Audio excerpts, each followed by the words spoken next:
Welcome to Praise Hands, home of the Praise Hands, where we are all about creative, cross-cultural Christianity. I'm your host, Robby Valderrama. If you're new here, the Praise Hands podcast is where we examine the American intersection of church, race, music, and economics. Visit praisehands.com to learn more about what we do, follow us on the socials, and even become a monthly supporter of this podcast.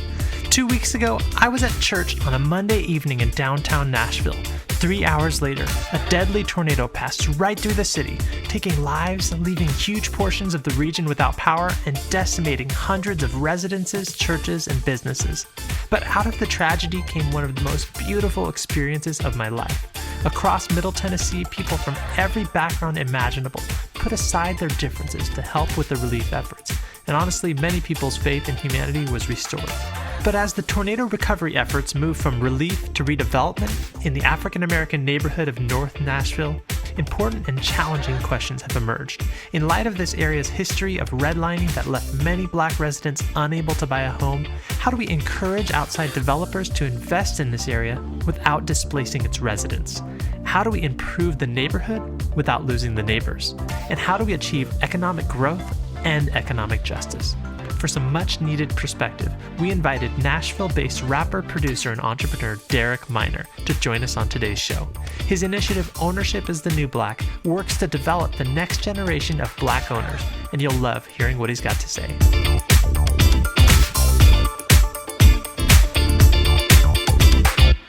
Derek, how's it going, man? Man, it's going great. We've been trying to get this thing figured out, bro, and we're not doing a good job, but we're here. We supposedly know what we're doing, and we're 20 minutes away from each other, yet we're using Skype to talk to each other. 2020, man. Yeah, that's how you do it, man. That's millennials and Generation Zers. So kicking off here, tell us about Derek Minor, the artist. What are some formative moments and influences that you remember in your past that have shaped your sound, your lyrics, your story? Just tell us who you are. Yeah, so my mom was a fire-bred Pentecostal preacher, so she was not really into hip-hop. So I grew up really on gospel music. But fast forward today, like gospel really informs a lot of the music decisions that I make. But yeah, man, I grew up just rapping or listening to rap. and then as I got to college, I started working for Dell Computers. And while I was working at Dell, I just realized that that wasn't the job for me. So I quit Dell and started working, selling CDs in downtown Nashville. And then I did enough of that to buy equipment. And I bought some equipment and recorded an album in my closet by the name of Redemption. And it charted like number 3 on Billboard as far as in the Christian charts. And that actually is what propelled my career to what you see today. So I signed a 2-album deal with Reach Records, did a lot of touring with Lecrae, and built my own record label. So now we have record label, booking agency, distribution company, and marketing division. We have tons of things going on right now. I love it. So talking about your artist side, and I think you're the second guest we've had on the show who started on the streets of Nashville. Clark Beckham shared a story going up and down Broadway and singing to people hours and hours at a time. So if you're listening and want to get your start, maybe that's your spot, is downtown Nashville. We got 2 people so far. Pretty competitive out there. No. You got to have your stuff together. Look, man, in Nashville, you better be on your stuff, because if you're not, buddy, get out of town. Let me tell you. Yeah. It's a hard town to break. Right. It's a hard town to make it in. But once you make it, you're good. Yep. You know. And we'll actually talk about Nashville a lot on this episode in light of the recent tornado. So speaking of music and the church, which is a really big combination here in this area, as a Christian, how do you honestly, through your music, address certain themes of social justice while knowing that the stereotypical Christian listener, the Becky, if you will, may not have a connection to some of the topics you're talking about?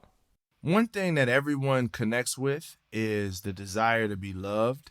And one thing that we all have in common, if you're talking about the Beckys, is Christ. Like, they love the Lord. So I don't really look at it as my job to convince people of anything. Right. I think my job is to be a concierge and just say, hey, this is what I've been reading. Check this out. And I'm just telling you how I got to my conclusions, as opposed to trying to convince you that my conclusions are right. You know what I'm saying? Yep. So I try to just live in a space where everyone has something in common and connect with people on that level. And I feel like doing that is much better than fighting to put a wedge in our differences. I think it's a message we really need to hear in 2020. For sure. Real talk, in Nashville, we're with these North Nashville recovery efforts across any sort of political, racial, economic line. People have showed up. I'm relatively new to this state. I've been here for 5 years, and now I know why they call it the volunteer state. Because you put up something on social media, you get double the people you ask for, and then they don't stop coming. And the supplies, all the supply places are more than full. So people have shown up. But one of the things we're seeing is still we have those relationships where it's still the black pastors are getting together and the white pastors are getting together. And we are trying to actually break down some of those walls through this scenario, and more than a situation-based relationship, but a more sustained relationship. So we'll see what God does in this process. Yeah, I think that's a beautiful thing. And I think it's necessary to fight to find what we have in common, because I think that is the main reason why we don't see people work together more, is we just feel like we worlds apart from one another.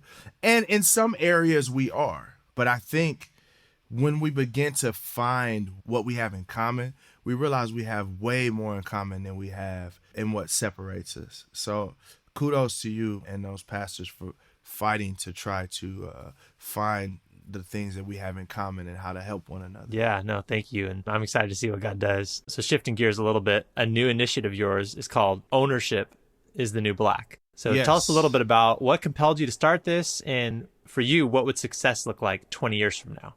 Man, so it all started from this interview I saw with this professor. His name is Dr. Claude Anderson. And Dr. Claude served in 4 presidential cabinets. And his whole thing was about black ownership. And it was really kind of after the reparations thing with Danny Glover and Ta-Nehisi Coates, where they were talking about reparations, and they didn't include him. He's like, these guys, they're appealing to people's sentiment as opposed to appealing to the actual facts of what's happening here. And he's like, at the end of the Civil War, black people owned half of 1% of the wealth in the country. And he says, fast forward till today, we own 1.5% of the wealth in this country. Literally, there's a stat that says 1 in 7 Caucasians are millionaires, and 1 in 50 black people are millionaires. So you look at the disparity between wealth, and I've been preaching about, economics within the hood. I've always known the problem in a sense, like from the outside, but I never knew technically what was happening. Behind the so scenes. I was able to see it's poor and our schools are bad, but not why are the schools bad? Well, the schools are bad because there's a lack of wealth. We've been economically discriminated against. That's one reason. But reason number 2 is also a lack of fiscal responsibility. I'd call that the lesser reason, because the truth is you could be as fiscally responsible, but if you're being economically discriminated against, it doesn't matter how fiscally responsible you are. But for me, I'm like, well, let's change what we can change. So helping people see, rather than, spending your money on consumerism, spend your money on things that matter, that can help gain you wealth. Because the black community spends $1.2 trillion annually. So knowing that is like, if we spend that much annually, if we put that towards things that would make us money, we'd be much far better off. Yeah, that's huge. So I have a million questions on that. One of the ones that comes to mind is, what are your thoughts on the opportunity zones? Does that provide an opportunity for interesting quasi-reparation? I think the only thing that's reparations is reparations. That's just what it is. I mean, opportunity zones, this is another thing. I get really, and this is just me, and maybe this is trauma speaking, but I get really leery with government programs that say they're going to do this or that. Because one thing I know about it, like we'll talk about, if you go back to, you ever heard the term $5 Indian? No. So a lot of people are considered Indians today, but there was a movement during, I'm trying to remember the time, but if you ever look the term up, there were people that government was giving land to Indians. They were saying, hey, we did you wrong. Sorry about that. So what was happening where you were seeing people come in and say, well, I'm an Indian, but they're not Indian at all. But they were just $5 Indians, because if you gave $5, the government gave you land. So they were just Indians at that moment. They called them $5 Indians. I mean, there's countless things that you see with people that take advantage of these government programs, and it's rarely the people that can actually take advantage of it. I mean, I'm not a huge fan of the opportunity zones, but I mean, hey. Yeah, that's a conversation that we're having right now in North Nashville, because there was this $5.7 million raised by the community foundation to go towards the neighborhood. And some of the neighbors are starting to get upset, saying, hey, where our roof needs fixing right now, yada, yada, going down the list, where's it going to come? And I'm not ruling out the possibility of something good happening with that, but that's a case in point. I'll always remember something John Perkins said at Q conference a couple of years ago. People were talking about reparations, and he said, a lot of people talk about, don't just give a man a fish, teach him how to fish. He said, well, you can't fish if you don't have access to the pond. And the pond is the means of production. And economically speaking, that's how you generate wealth, is the means of production. You cannot fish without a fishing line, fishing rod, bait, tackle box. Like, you have to have all these things. What do I look like teaching a poor person how to fish? They're only going to continue dreaming about fishing. And so, yeah, I definitely would agree with John Perkins there. Right. So looking back historically a little bit, something that a lot of people don't realize is that there was a Black Wall Street in Tulsa, Oklahoma in the early 1900s. Can you tell us, and I'm just zooming in, there's many examples, Latimer and different people like that, of amazing innovation and ownership in the Black community. With this movement in particular, can you tell us why this was significant, and also how the tragic way that it ended might give us a glimpse as to the horrors that African Americans faced not terribly long ago in the Jim Crow era? So, yeah, the Greenwood community, what was significant about that was post-Civil War, and you had someone with vision to buy some land. And he bought land. I would say he was the person behind the Greenwood community, was the first business incubator. Because when you look at how they built it, it was a lot of ex-slaves and sharecroppers who really got all their wealth together and said, well, hey, if you want to start a business, let's all put our money together. And they would start businesses and all this in the area. Well, what you started seeing was the dollar, and this economy was being built where they said the dollar might circulate 19 times before it left the community. So that's not good, because during the 20s, you're also seeing all these Black people doing well, and they have these rich shops. And then in Oklahoma, you're seeing poor white people struggling. And that was a PR nightmare for Greenwood during that time, because, jealousy set in and wound up the poor white people got angry and burned the whole city, or burnt the whole community down. And that was really sad, and it's really disheartening. I've always been told, like, I would talk about these things and people would say, well, Black people just don't want to pick themselves up by their bootstraps. They don't want to work hard. And it's like, well, when you have examples of what happens when you work hard and then it gets burnt to the ground, like, there's trauma that comes along with that. It's not even just Greenwood, but it's also said that in Manhattan, where Central Park is, that there was actually an African American community there, and that they claimed eminent domain.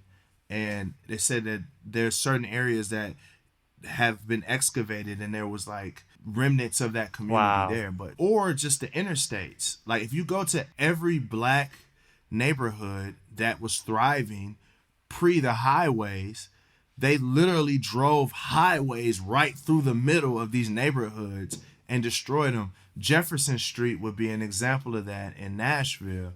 Right. So when you see progress happen, but then every time progress happens, it gets destroyed either by the government or by mobs of people who don't want to see progress, what happens is people just say, well, we can't do it anyway, so what's the point? And then that ideology is passed down generation to generation. Yeah, I think that's so important, because from a lot of people that I talk with in the white community, they'll see something like a freeway and they'll say, how could a freeway be racist?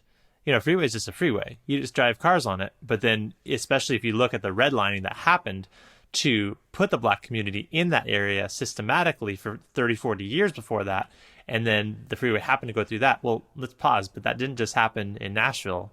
Happened a lot of other places as well. And so it's very difficult to say that something like that was not systematic. And in particular, in North Nashville, one of the questions right now that we're facing is, okay, in light of this tornado that came through, and in light of the history of this area, I don't think the church stepped up after Greenwood. I don't think that the white church stepped up in Nashville. And obviously there was some, the folks that would have been in the Martin Luther King Jr. camp, but by and large, there has been a lack of response from the white Christian community in a lot of these areas. So as this area, and these are real conversations that we're having with developers, as this area is redeveloped, what does justice look like from a Christian perspective, and what responsibility does the church, and I'll say in particular the white church, have to use its voice to speak out on this issue? Man, woo, that's a bar. That's a mouthful. The crazy part about business, I think that's why the Bible says it's easier for a camel to go through the eye of a needle than for a rich person to enter into the kingdom. And I don't think it's saying that rich people won't be saved. But what I do think it's saying is having wealth and building business is oftentimes at odds with what the Bible, like those key decisions that have to be made. So, from a business developer opportunity, it's like, oh yeah, all this destruction, that's when developers come in and develop the land. It's a do-over. But the question is, are you going to chase the dollar, or are you going to help preserve a community? And that is where it's easier for a camel to go through the eye of the needle struggle comes in, because it's what decision are you going to make? The virtuous decision or the profitable decision? That's the question. Right. And they're not always at odds, but when they are at odds, we need to know which one comes first. Yeah, they're often not at odds. They're often, everything is, but it's those moments when they are at odds that determines what type of person you are. Not the odds, it determines what type of person you are. Right. Keep that area in prayer, right now, because it's kind of crunch time for a lot of those decisions that are being made. Coming back around to what we're talking about with Black ownership, and I just think the timing on this interview, we've been trying to schedule this interview for a little bit, and it's crazy how this happened right after the tornado. With the Black community that we're talking with in North Nashville, we're looking at education, community redevelopments, and hubs for innovation like you talked about. Those are some of the things that are being talked about in the development process. What are some first steps that people can take if they want to make that transition from a consumer mentality to an ownership mentality? Yeah.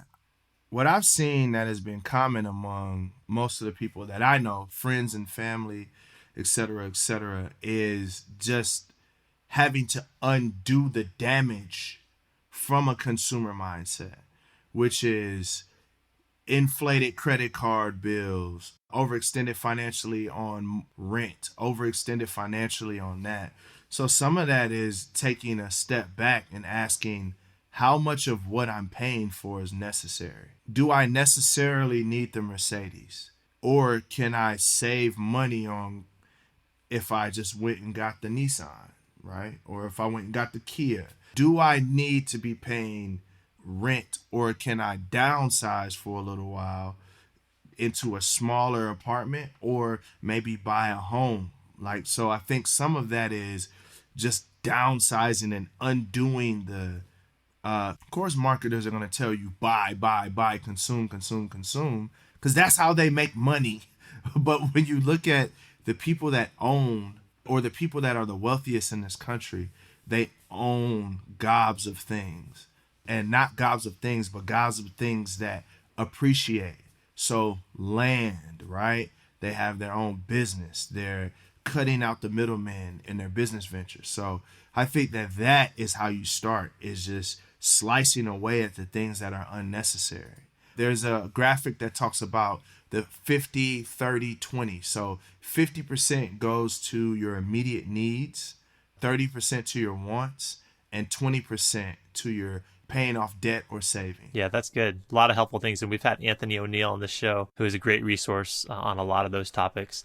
Here's an interesting question that I've personally thought through. My wife and I, we own a home, And we have considered, if we're able to, buying another property, and renting out, one of those. One of these questions, and there's these scriptures that talk about that it's a bad thing to attach land to land to land until you have no neighbors in the Old Testament. What are the ethics, and is there a certain responsibility? Is owning too much property for people that have means, is there an ethical dilemma for actually buying more and more when in a limited supply scenario in a fixed geographical area, that means every house that you're a landlord of is one less that somebody else can own? So don't get me wrong, renting I don't think is necessarily a bad thing, because everyone doesn't have the credit to buy. Everyone doesn't have the means to buy at times. So I don't think renting is bad. So owning properties and providing the service to rent out to people is not a bad thing. I think if I was to think about that scripture, it probably means less of, hey, we're renting properties, providing a service with fair rents for everyone that lives in our properties. That's not bad. You could have 100,000 of those. I don't think there's too many that you could have. I think the issue is when you become an awful landlord and you're greedy, running things up, putting people in dire straits. I think it's also the idea of, just like what Jesus was saying, the big in the New Testament, that same concept about building bigger barns, right? So it's like you have a barn that's full, and then rather than say, okay, now I may give the excess away, what you say is, no, I'm just going to build a bigger barn. And I think that's the concept, is greed. So I think as long as you're not greedy, I think you're fine. But I think you're the only one, or whoever is the only one that can make that decision for themselves. What's motivating these purchases? Is it greed? Is it stewardship? Is it charity? Right. No, that's really good. One question on this idea of creating community in some of these areas that have been previously marginalized and disenfranchised. Are you seeing any examples as you chart this new ownership as the new Black movement?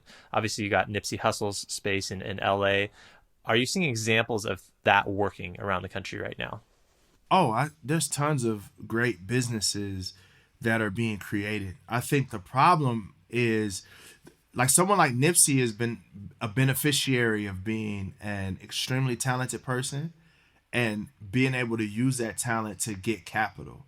So the big issue with a lot of Black businesses is the fact that I think the average loan size for a Black business is like $200,000. So on the outside, that sounds great, but it's not. My wife had the graphic, I can't remember it, but she was like, a Black woman in business gets the least amount of money in any loan scenario. That's the issue. So that's the reason why it's hard for us to build brick and mortars. But there's tons of online businesses and things like that. There's a website called WeBuyBlack.com, and it's literally the Amazon for Black businesses. So there's tons of different the new things online there. green book. Yeah, you know what I'm saying? Yeah. So yeah, it's a super dope platform. But there's that. There's you're starting to see it, at least in our space, a lot of Black artists wanting to own their music now rather than just selling it to a record label. Right. They want to have ownership of it and Chance the Rapper, exploit their own masters, right? Absolutely. Even me, I own my own masters. So, and what we're building at our record label, with our artists, I always tell them, like, when you're done here, if you don't own a business, I'll feel like I failed. So whether that's them, like right now with one of my artists, his name is Cannon, we're helping him build his own record label. So now he can sign artists, and we're going into business with him. Yep. So it's those kind of concepts that I see happening. But at the end of the day, we still need the capital to grow. Right. So from a Christian mission perspective, one interesting angle on this, I was at an event recently called the Apostolic Roundtable or something, like Nashville Apostolic Roundtable, and we were actually studying from the Didache, or the, however you say it, it's the early church kind of instructions that was written around like 100 AD. And in that, they gave instructions for itinerant ministers. And in that time, and this is not scripture, it's not part of the canon, but it was definitely referenced a lot and gives you a snapshot as to what was recommended. And they said, if somebody's a traveling minister, you can host them for maybe 2 or 3 days and provide support for them. After that, if they want to stick around, they got to start a business. Yeah. Or join in with what somebody else is doing, and you got to help them get the tools. I like that. Yeah. So that's been happening. This is not a new problem. And you see what's cool about that for me as a model, they start a business with the local community for the benefit of the local community. And now you see, like, you're familiar with like the Well Coffee House here in Nashville, and I'm sure there's other models where they started a business from there, a church launched out of it. Absolutely. So I think it's an interesting model moving forward. Yeah, I think it's a great idea. And I think it's really getting back to the concept of ownership. Like, that's an ownership. And I think church has spiritualized business, or they've spiritualized church. And I think we forget when we read the Bible that an actual nation was being made. Israel was being made. So when we look at the law and the Torah, like, it's all types of things about business, justice, and all of that in the Old Testament and in the law. And that's what Yeshua was quoting from. He was quoting from those concepts. And I think we would do better by going back and learning those concepts and implementing them into our world today. I think we could grow a lot from that as a church, for sure. Yeah. And I think we oftentimes forget we're not called to disciple people, we're called to disciple nations. Exactly. So there's not just an Old Testament precedent for that, but certainly a New Testament one as well. Absolutely. As we kind of like wrap up a lot of these, amazing topics we've talked about, moving forward, how do you see this idea of ownership intersecting with your art and your creative process, as well as the artists that you're discipling? Well, I have to show and prove is really the main thing. Is what I've learned is it's one thing to talk about ownership, but I have to talk about it from a place of success. And that's really weird for me because I don't like to show off, but people got to know that you know what you're talking about. So I posted a graphic. I made like $500 an hour on the stock market. And I posted it and someone was like, well, why'd you post that? And it's like, to show people, like, I'm just a rapper. Like, I'm not a stock genius. And you could get your head crushed on the stock market, but you can also grow from it. And at minimum, people need to have IRAs and 401ks they're paying into and all of those things. And that's the thing for me, is I have to show people that in action, not just in talk and websites. Websites, t-shirts, talk is good. But when you can actually show people proven results, that's when the power happens. Yeah.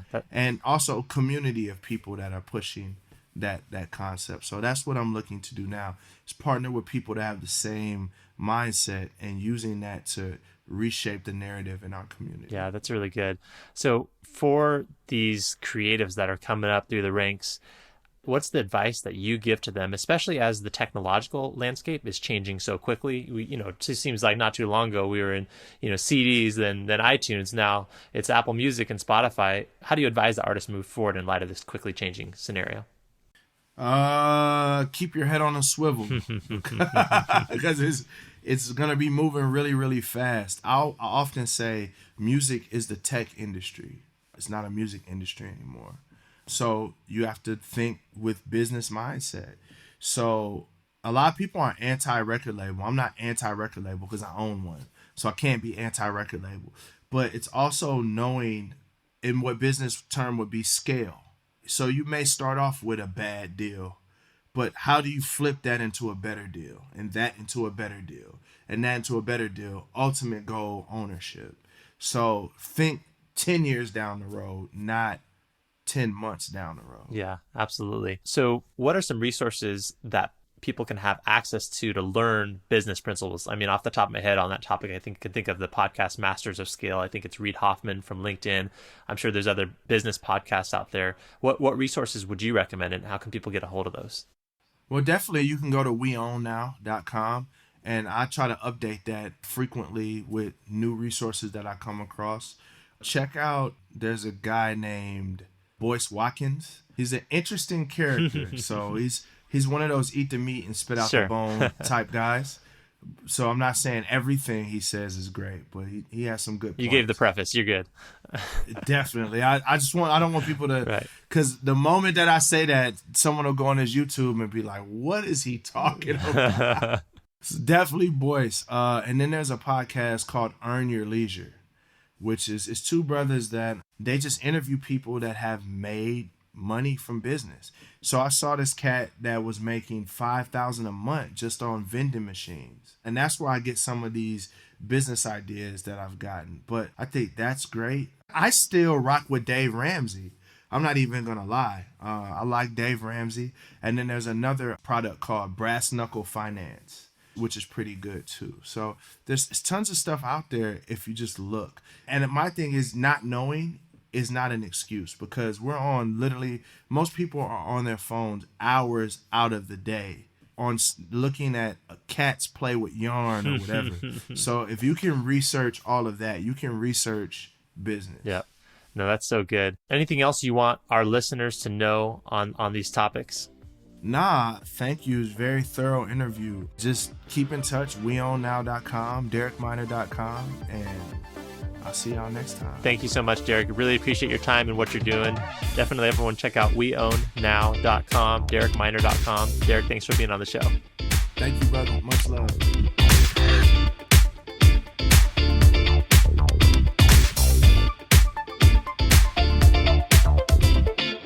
Before I let you go, I want to give you 3 very practical ways that you can help make creative cross-cultural Christianity a reality right where you're at. First, if you enjoyed this episode, share it with your friends. Second, if you've got even a few hours to give, we'd love to have you on our growing volunteer team.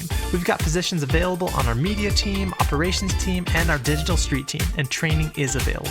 Lastly, I want to remind you to stop by praisehands.com/donate to learn how you can make a one-time or monthly donation to support the vision of creative cross-cultural Christianity. We've got a big vision, and having partners like you who believe in what we're doing makes these conversations and this movement possible.